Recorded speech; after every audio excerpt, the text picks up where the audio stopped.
మా లోకంలో ఆ దానం చేశాం ఈ దానం చేశాం అంటారు, గొప్పదే. అసలు నిజమైన దానం ఏదో తెలుసా?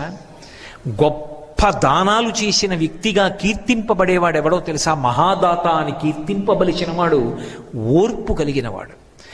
తాను కోపాన్ని పొందడానికి కావలసిన శక్తి ఉన్నవాడయ్యుండి అవతల వారిని ఇబ్బంది తన శాపము చేత పెట్టగలిగిన వాడయ్యుండి కూడా అలా చెయ్యకుండా నిగ్రహించుకుని ఓర్పుతో పావు కుబుసాన్ని విడిచిపెట్టినట్టు కోపాన్ని విడిచిపెట్టి నిలబడిన వాడున్నాడే, వాడమ్మా దాత.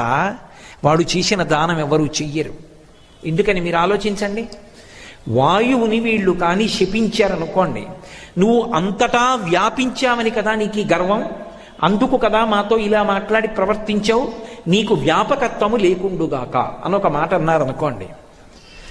ఆ వాయువు చిత్రం ఏమిటంటే అశరీర శరీరేషు వాయు